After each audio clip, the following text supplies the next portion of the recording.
इब्तिदा है रब्बे जलील के बाबरकत नाम से जो दिलों के भेद खूब जानता है।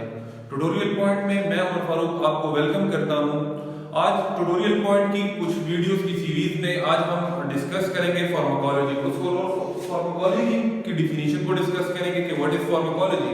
उसके बाद हम उसके कुछ एस्पेक्ट्स आएंगे जो कि हम बाद में डिस्कस करेंगे, जो कि जनरल फार्माकोलॉजी एएनएस और सीएनएस पे शामिल है उसमें। तो सबसे पहले आते हैं हम अपने टॉपिक की तरफ जो कि है फार्माकोलॉजी। सबसे पहले तो ये जान लेते हैं कि व्हाट इज फार्माकोलॉजी। फार्माकोलॉजी क्या चीज है, तो उसके बीच सबसे पहले हम आते हैं डिफिनीशंस पे, जो कि सिंपल तरीन डिफिनीशन है कि यार व्हाट इज फार्माकोलॉजी। कि अगर कोई आपसे पूछ ले कि यार व्हाट इज फार्माकोलॉजी, अगर आप उसको सिंपल अल्फाज में बयान करना चाहें तो आप सिंपल कह दें कि द स्टडी ऑफ ड्रग्स, वो फील्ड जिसमें हम सिर्फ ड्रग्स को डिस्कस करते हैं, दैट इज कॉल्ड फार्माकोलॉजी। अब अगर आप किसी एक कोई कहे कि यार नहीं मुझे एक प्रोफेशनल डिफिनीशन चाहिए, मुझे ऐसा कोई डिफिनीशन करो, मुझे इस तरह डिफिनीशन सुनाओ कि मुझे पता चल जाए कि फार्माकोलॉजी की बेसिकली ये है, तो आप उसको क्या कहेंगे कि the branch of medicine in which we discuss three aspects. हम उसमें फार्माकोलॉजी में हम तीन एस्पेक्ट्स टच करते हैं ड्रग्स के या मेडिसिन के। वो हैं use of the drugs, effects of the drugs and the pharmacological aspects. अब डिफिनीशन में आप देख सकते हैं कि हमने तीन चीजें यूज की हैं। एक है use of drugs, effects of drugs and pharmacological aspect. तो पहले हम क्या चीज डिस्कस करते हैं, वो है यूज ऑफ ड्रग्स। कि यार ये ड्रग मैं ले रहा हूं, ये मैं किस पर्पस के लिए ले रहा हूं, मेरा पर्पस क्लियर होना चाहिए कि यार मैं ये ड्रग ले रहा हूं, मुझे डायबिटीज है तो मैं इंसुलिन ले रहा हूं, मुझे फलानी बीमारी है तो मैं फलानी टैबलेट्स ले रहा हूं। उसके बाद मैं आता हूं कि अब तो मैंने ये ड्रग ले ली है, इसका इफेक्ट क्या होगा मेरी बॉडी पे, और सिर्फ ये नहीं कि इस ड्रग का क्या इफेक्ट होगा मेरी बॉडी पे, बल्कि हम इसको ये भी डिस्कस करते हैं कि मेरी बॉडी इस ड्रग के साथ क्या करेगी, इस ड्रग पर क्या इफेक्ट होगा। और तीसरा जो हम आते हैं उसके फार्माकोलॉजिकल एस्पेक्ट्स के बारे में आते हैं कि यार अब ये जो ड्रग हमने लिया है इसकी मतलब जो अब ये बॉडी में जाएगी ये कितनी परसेंट रहेगी, इसकी हाफ लाइफ क्या है, मतलब जो कि फार्माकोलॉजिकल एस्पेक्ट्स आते हैं कि यार ये एफिशिएंट है, कितनी जल्दी डिस्ट्रीब्यूट होगी, वो सारी चीजें हम डिस्कस करेंगे। तो फार्माकोलॉजी बेसिकली तीन चीजों पर मुश्तमिल है।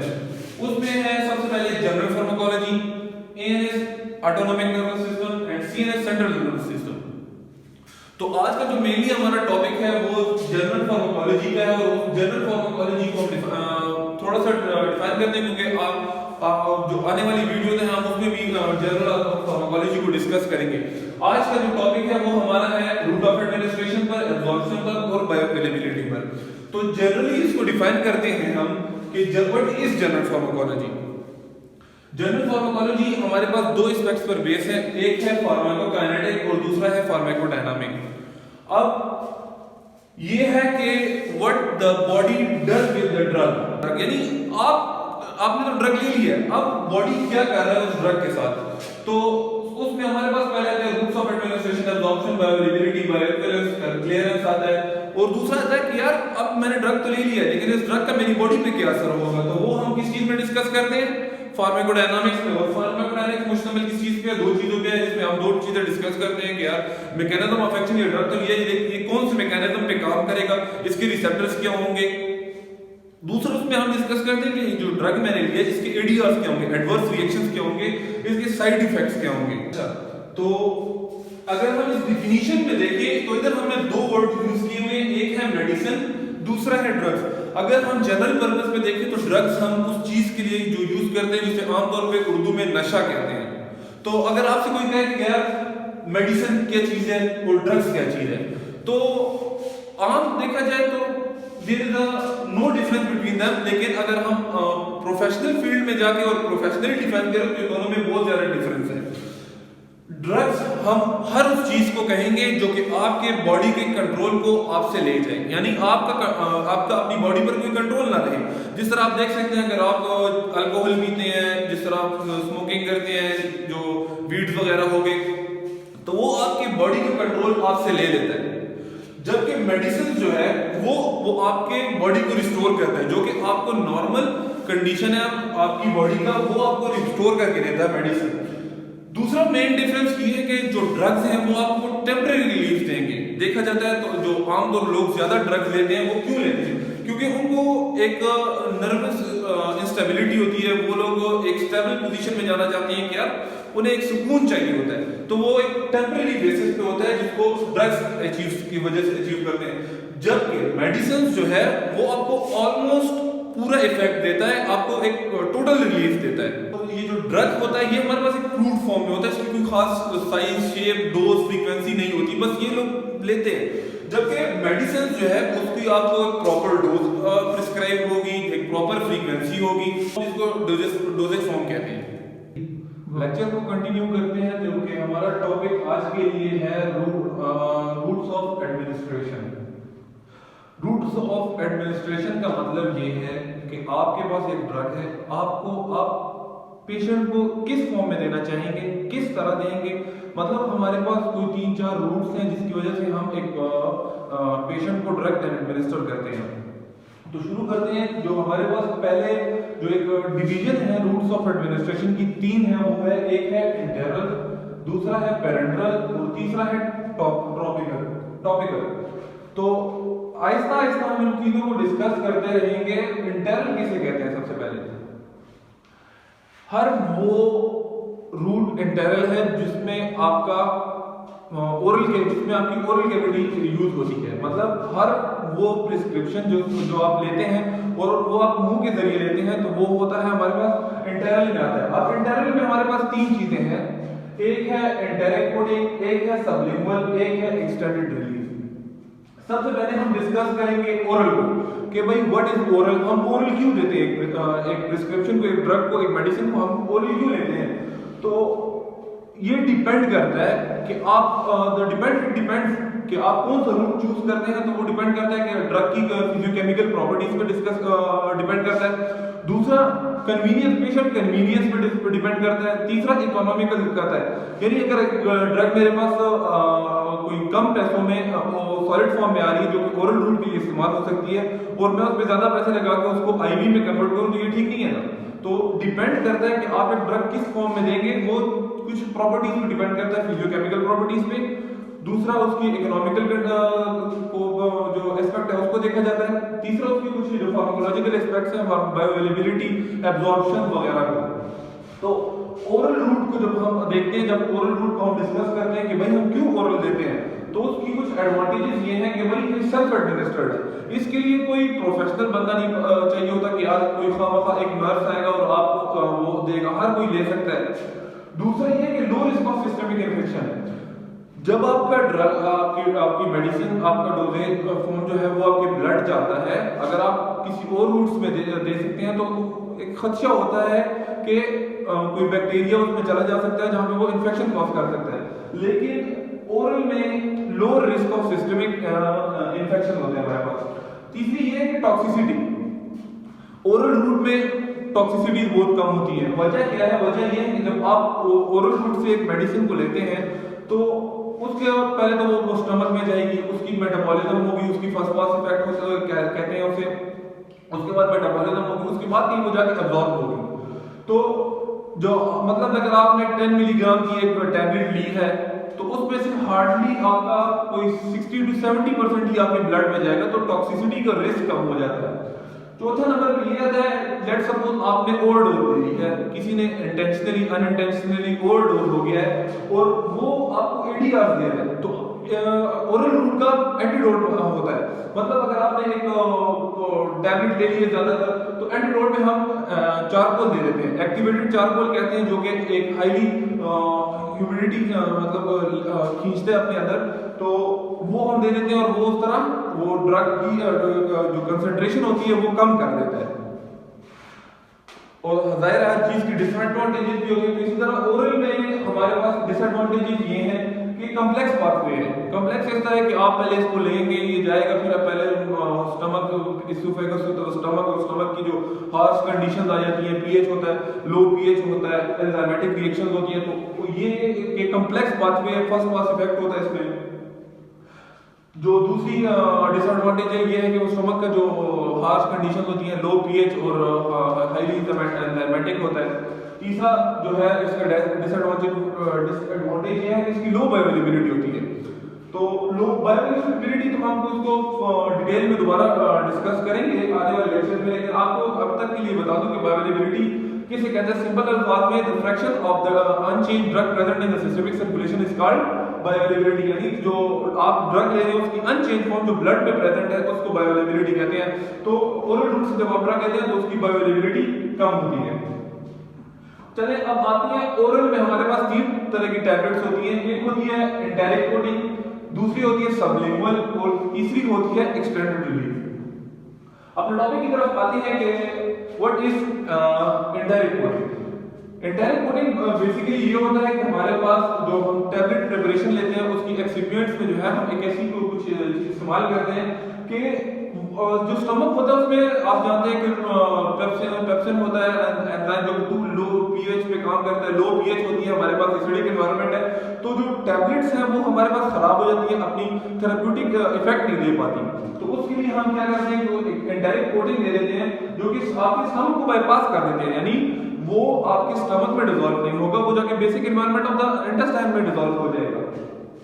जैसे कि ओमेप्राजोल हम लेते हैं, वो हम लेते हैं जो कि हमने निहार में लेते हैं, यानी एम्प्टी स्टमक लेते हैं। तो अगर स्टमक का तो जो पीएच है वो बहुत एसिडिक है, तो अगर आप ओमेप्राजोल इस तरह लेंगे जो कि एक्सटेंडेड रिलीज में ना एंटेरिक कोटिंग में ना हो तो वो स्टमक में जाके डिसॉल्व हो जाएगी और आपको वो थेरेप्यूटिक इफेक्ट नहीं देगी। दूसरी बात आती है वो ड्रग्स जिसके इरिटेंट इफेक्ट्स हो, वो टैबलेट्स हम एंटेरिक कोटिंग में देते हैं। अब बात आती है कि व्हाट इज इरिटेंट इफेक्ट। ये है कि मैं दोबारा रिपीट कर रहा हूं, इरिटेंट इफेक्ट ये है कि जो कोरोसिव ना हो, यानी आपको कि स्टमक या इंटेस्टाइन वॉल को डैमेज ना करे लेकिन फिर भी आपको इन्फ्लेमेशन कॉज करे, उसके लिए जिस तरह हमारे पास एस्प्रिन है, एस्प्रिन इरिटेंट इफेक्ट होती है उसकी, तो हम उसको इन्फ्लेमेशन से बचने के लिए उसके लिए एंटेरिक कोटिंग कर देते हैं जो कि जाके फिर हमारे पास इंटेस्टाइन में डिसॉल्व हो जाती है। दूसरी बात में हमारे पास आता है सबलिंगुअल। एक ओरल में ये होता है कि जब अगर आपको रैपिड एब्जॉर्प्शन चाहिए, मतलब आपको कुछ रैपिड एब्जॉर्प्शन चाहिए तो हम सबलिंगुअल यूज करें। अब सबलिंगुअल ये है कि जो आपकी टंग के नीचे है एक डेंस कैपिलरी नेटवर्क होता है, उसमें ये एब्जॉर्प्शन जल्दी हो जाती है, तो उस वजह से हम सबलिंगुअल देते हैं। होता ये है कि जो आपकी सुपीरियर वेन है, केबल वेन है, उसमें ये एब्जॉर्ब हो जाता है। तो इसके एग्जांपल ये है कि लोरेटिडीन जो है, लोरेटिडीन हम सबलिंगुअल लेते हैं। अब इसके एडवांटेजेस में हम आते हैं तो रैपिड एब्जॉर्प्शन है, मतलब एब्जॉर्प्शन बहुत जल्दी हो जाती है। दूसरी बात ये है कि कन्वीनियंट है, मतलब आसानी से दे सकते हैं हम। तीसरा ये है कि low risk of infection, oral है तो जाहिर सी बात है लो रिस्क ऑफ इन्फेक्शन हो गया। इसके बाद एक और रूट है जिसे हम बकल रूट कहते हैं।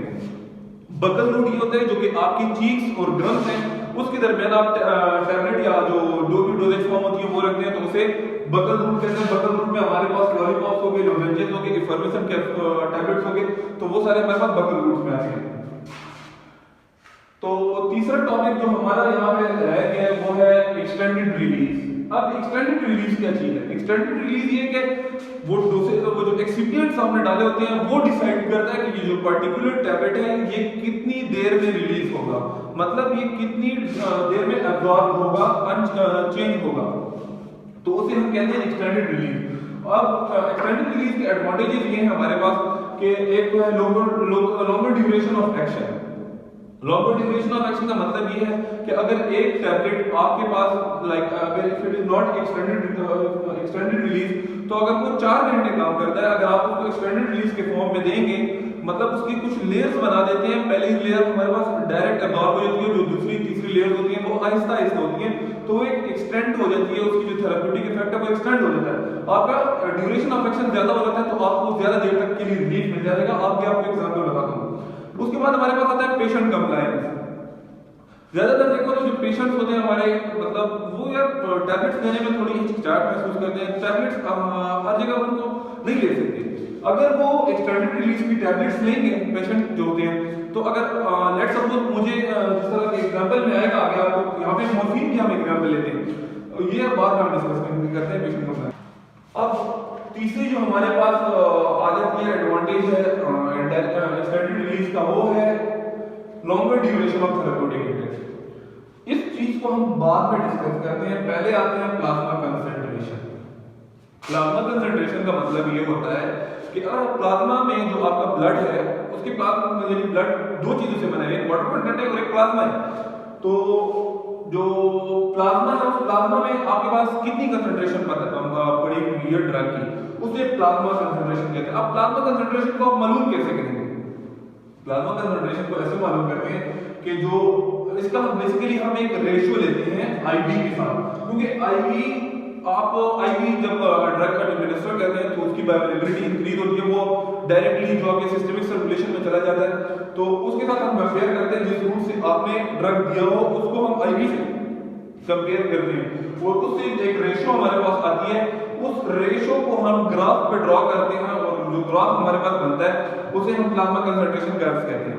अगर आपके पास जो एरिया अंडर द कर्व है वो ज्यादा है तो इसका मतलब ये है कि ड्रग जो है इसकी एफिकेसी बहुत ज्यादा है, और अगर उस एरिया अंडर द कर्व कम है तो इसका मतलब ये है कि ड्रग की एफिकेसी कम है। इसके बाद आते हैं हमारे पास जो है चौथा है टॉपिक, जो चौथा जो पॉइंट है वो है कि short half life. And standard release हम उन टैबलेट्स के लिए लेते हैं कि जिनकी हाफ लाइफ शॉर्ट होती है। मतलब ये है कि जो मॉर्फिन है उसकी हाफ लाइफ कितनी है, 2 to 4 आवर्स है। अगर मैं मॉर्फिन नॉर्मली अगर स्टैंडर्ड रिलीज में ना हो तो मैं 6 टाइम्स मॉर्फिन लूंगा इन 24 आवर्स, तो मुझे एनाल्जेसिक इफेक्ट आएगा मॉर्फिन का, समझ रहे हैं आप? इसके बाद अगर मैं इसे एक्सटेंडेड रिलीज में लूं तो मुझे 2 टैबलेट्स चाहिए होंगी इन 24 आवर्स। अब देखें 2 टैबलेट्स लेना आसान है या 6 टैबलेट्स? तो 2 टैबलेट्स लेना आसान है, तो पेशेंट कंप्लायंस मिल जाता है इसमें, मतलब पेशेंट को आसानी हो जाती है। तो रूट्स ऑफ एडमिनिस्ट्रेशन के लेक्चर्स को कंटिन्यू करते हैं और जो मेन सेकंड डिवीजन थी हमारे पास पैरेंटरल, उसको कंटिन्यू करते हैं। हर वो प्रिपरेशन जो आप अपनी फिजिकल बॉडी को बैरियर जो है स्किन उसको क्रॉस करके एडमिनिस्टर करते हैं, वो हमारे पास किस कैटेगरी में आता है? पैरेंटरल में। अब बात आती है कि हम कौन सी प्रिपरेशन को क्यों, कौन सी और क्यों पैरेंटरल एडमिनिस्ट्रेशन करते हैं।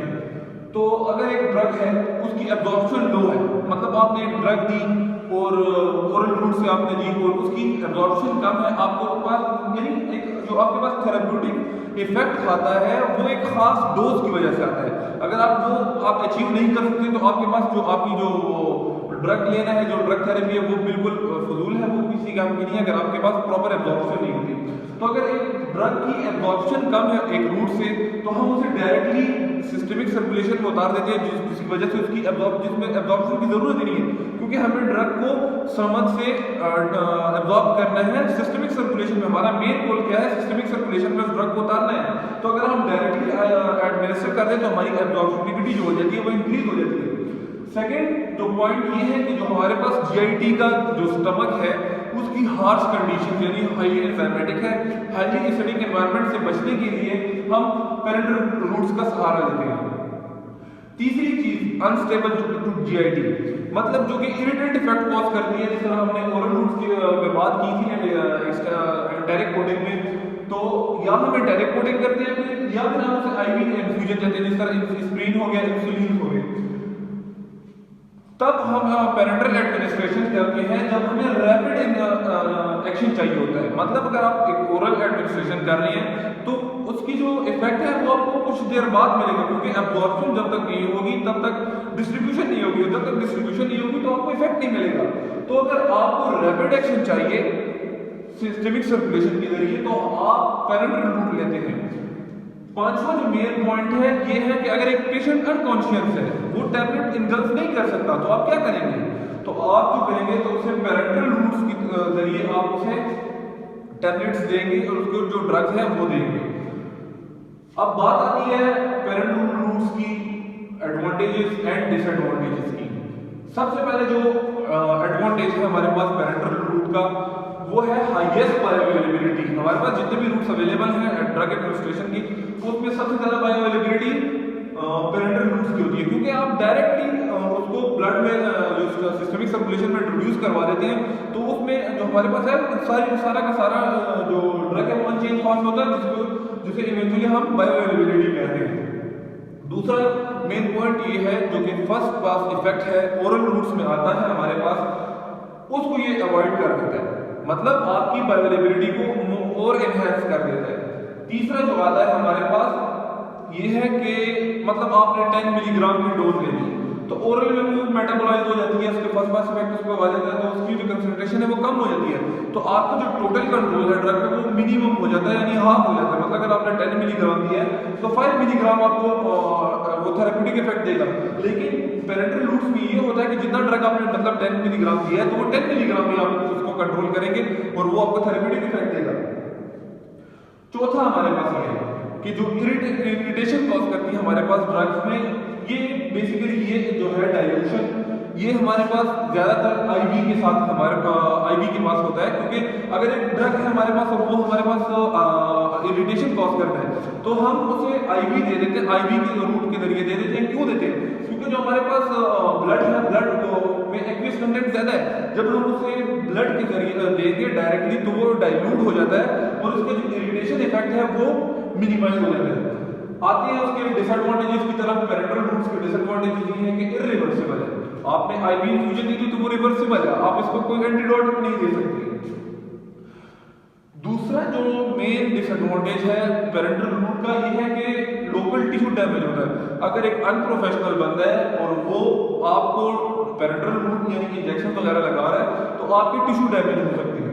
तीसरा हमारे पास ये है कि पेनफुल है, दर्द होता है। चौथा हमारे पास ये है कि बंदे को डर लगता है। पांचवा ये है कि मतलब अगर आपकी जो नीडल है, सिरिंजेस है, अगर वो कंटेमिनेटेड है, आपने प्रॉपर हाइजीन नहीं की हुई, आपने प्रॉपर जो होता है ना हमारे पास स्टेरिलिटी नहीं की हुई तो इन्फेक्शन हो सकता है। चौथा पांचवा हमारे पास ये है कि हेमोलाइसिस हो सकता है। अगर आप गलत तरीके से इस्तेमाल करेंगे तो हमारे पास हेमोलाइसिस हो सकता है। तो अब आते हैं पेरेंटल की जो हमारे पास मेन टाइप्स हैं। पेरेंटल अब आते हैं हम अपने पेरेंटल में हमारे पास मेन 3 डिविजन हैं। एक है आईवी, एक है इंट्रामस्कुलर, एक है सबक्यूटेनियस। सबसे पहले हम डिस्कस करते हैं आईवी को। आईवी में इसका आईवी का मतलब है इंट्रावेनस। हम इंजेक्शन जो है इंट्रावेनस देते हैं। इसमें हमारे पास मेनली 2 मेथड होते हैं, एक होता है आईवी बोलस और एक होता है आईवी इन्फ्यूजन। आईवी बोलस क्या होता है? आईवी बोलस ये होता है कि आप जो एज अ होल कंडीशन है वो डायरेक्टली आप ब्लड के सिस्टमिक सर्कुलेशन मतलब सिस्टमिक सर्कुलेशन में इंट्रोड्यूस करवा देते हैं। एज अ होल आप एक चीज को पुट कर देते हैं तो वो हमारे पास आईवी बोलस में आता है। लेकिन अगर आपके पास एक चीज कोई बात आ गई इरिटेशन की, अगर इरिटेशन हो रही है तो आप उसकी इन्फ्यूजन मतलब एक एक्वियस सॉल्यूशन में उसके जो डाइल्यूट कर देते हैं उसकी इरिटेशन कम करने के लिए, तो हम सिर्फ उसका क्या कहते हैं? आईवी इन्फ्यूजन कहते हैं। अब इसमें आईवी बोलस का इफेक्ट क्या होगा और आईवी इन्फ्यूजन का इफेक्ट क्या होगा? आईवी बोलस का जो होगा प्लाज्मा कंसंट्रेशन ज्यादा होगी, जबकि आईवी इन्फ्यूजन की जो प्लाज्मा कंसंट्रेशन है वो हमारे पास डिक्रीज होगी। दूसरी बात ये है कि जो आईवी बोलस की जो टाइम ऑफ एक्शन है, जो ड्यूरेशन ऑफ एक्शन है, वो हमारे पास आईवी बोलस का कम होगा, लेकिन आईवी इन्फ्यूजन की जो टाइम ऑफ एक्शन है और ड्यूरेशन ऑफ एक्शन है वो हमारे पास ज्यादा होगा। चलिए फिर आते हैं आईवी मेथड की जो एडवांटेजेस है उसकी तरफ आते हैं कि why we give drugs intravenously. तो सबसे पहले तो ये होता है कि अगर एक ड्रग हमारे पास एब्जॉर्ब नहीं हो रही तो हम उसको आईवी के जरिए दे देते हैं, और वही फिर आ जाती है बात हमारे पास कि हाई बायोअवेलेबिलिटी है, फर्स्ट पास इफेक्ट हम अवॉइड कर सकते हैं, कंट्रोल उस पर ज्यादा होता है ड्रग की कंसंट्रेशन पर। लेकिन जो इसकी डिसएडवांटेज भी वही है हमारे पास, जो कि कोई एंटीडोट्स नहीं अवेलेबल, कोई प्रोफेशनल बंदा चाहिए होता है इसके लिए खामखा, और पेनफुल होता है, फियरिंग होता है, मतलब हर कोई डरता है यार कि कहीं कुछ गलत ना हो जाए। दूसरी जो हमारे पास है वो है इंट्रामस्कुलर, जो हम मसल्स में देते हैं। तो एक होता है इसके भी 2 तरीके हैं, एक होता है एक्वियस सॉल्यूशन, हम उसको एक्वियस सॉल्यूशन को बस उठाते हैं और मसल्स में इंट्रोड्यूस करवा देते हैं, जो कि हमारे पास रैपिडली डिसॉल्व हो जाते हैं। दूसरा हमारे पास होता है डिपॉट प्रिपरेशन। डिपॉट प्रिपरेशन क्यों होता है और हम क्यों देते हैं और किस तरह देते हैं? डिपॉट प्रिपरेशन क्यों होते हैं कि जो हमारे पास ओरल में हमारे पास एक्सटेंडेड रिलीज होते हैं, तो इंट्रामस्कुलर में हमारे पास डिपॉट प्रिपरेशन होती है। होता यूं है कि ये हमारे पास स्लो रिलीज होते हैं। अब कैसे होते हैं? अब इसके लिए हमें एक व्हीकल की जरूरत होती है जिसे पॉलीइथाइलिन ग्लाइकोल के जरिए हम इसे इंट्रोड्यूस करवाते हैं। अब इसका मैकेनिज्म क्या है? मैकेनिज्म ये है कि आपका जो व्हीकल है वो आपके मसल्स में गया और आपकी जो ड्रग है उसको उसने इंट्रोड्यूस कर दिया।